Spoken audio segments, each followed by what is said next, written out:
Existe um Deus que não lutava com força, mas com engano. Um Deus que não precisava de exércitos, porque suas palavras já eram armas. Ele caminhava entre deuses e gigantes, nunca pertencendo totalmente a nenhum dos dois. E foi exatamente essa natureza instável que transformou Loki na figura mais perigosa da mitologia nórdica. Mas o que realmente o tornou inesquecível não foi sua inteligência, foi sua traição.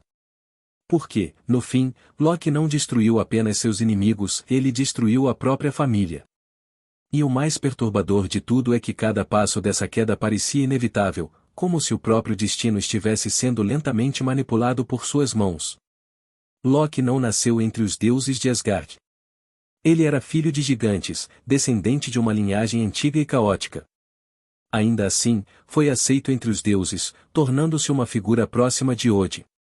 Essa relação, muitas vezes interpretada como uma irmandade de sangue, garantia a Loki um lugar entre os Aesir. Mas sua presença nunca foi totalmente confiável. Loki era o deus da transformação, da ilusão e da mentira. Ele podia mudar de forma, assumir identidades, manipular situações e isso o tornava imprevisível. Curiosamente, em várias histórias antigas, Loki não começa como vilão. Ele ajuda os deuses, resolve problemas, encontra soluções impossíveis. Mas cada solução carregava um preço e esse preço sempre voltava. Com o tempo, suas ações começaram a ultrapassar limites perigosos. Um dos episódios mais marcantes envolve a construção dos Muros de Asgard. Um construtor misterioso ofereceu erguer uma fortaleza impenetrável em troca da deusa Freyja, do Sol e da Lua. Os deuses aceitaram, acreditando que ele não conseguiria cumprir o prazo. Mas o construtor possuía um cavalo poderoso que acelerava o trabalho. Quando perceberam que estavam prestes a perder tudo, foi Loki quem criou o plano para enganar o construtor. Transformando-se em uma égua, ele atraiu o cavalo para longe, impedindo a conclusão da obra. O detalhe raramente citado é que, desse evento, Loki deu à luz Sleipnir, o cavalo de 8 patas que mais tarde se tornaria a montaria de Odin. Esse episódio revela algo essencial: Loki não apenas enganava, ele se transformava completamente para alcançar seus objetivos. Mas a linha entre truque e traição foi cruzada de forma irreversível com a morte de Balder. Balder era o mais amado entre os deuses, símbolo de pureza e luz.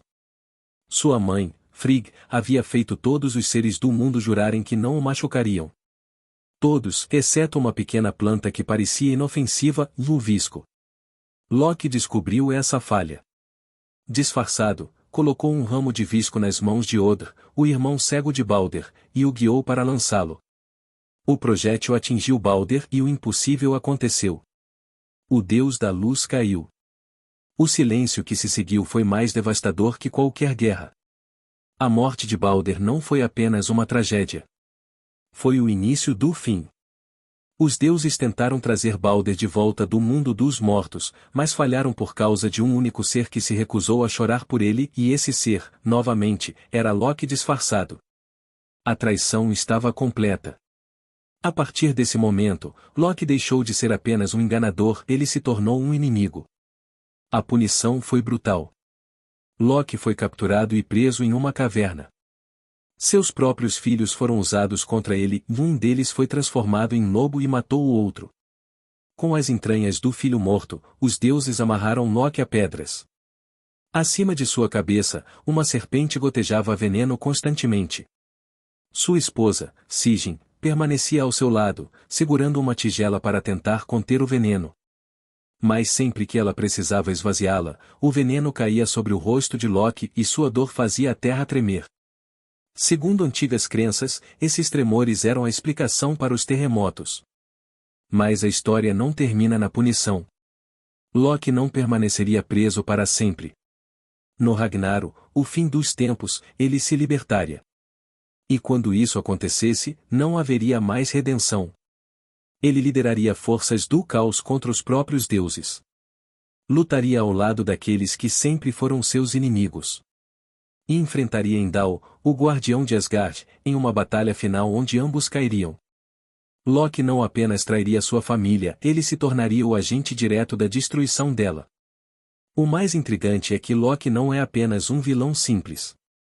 ele representa algo muito mais profundo. Psicologicamente, ele simboliza o caos interno, a parte imprevisível que quebra regras e desafia limites. Ele é a inteligência sem controle, a criatividade sem responsabilidade. Filosoficamente, sua história revela que nem toda destruição vem de fora. Às vezes, ela nasce de dentro, cresce silenciosamente e, quando percebemos, já é tarde demais. Talvez por isso Loki seja tão fascinante. Ele não começou como inimigo. Ele fez parte dos deuses. Riu com eles, lutou ao lado deles, ajudou em momentos críticos. Mas, pouco a pouco, suas escolhas o afastaram de tudo até que não restasse mais nada além da traição. Sua história não é apenas sobre enganar os outros, é sobre ultrapassar limites até não haver mais retorno. E no final, quando o mundo estiver em chamas e os deuses caírem, o nome de Loki não será lembrado apenas como o deus da mentira, mas como aquele que, em busca de liberdade, destruiu tudo o que um dia fez parte de si. Porque algumas traições não destroem apenas laços, elas destroem o próprio destino. Nos vemos no próximo vídeo.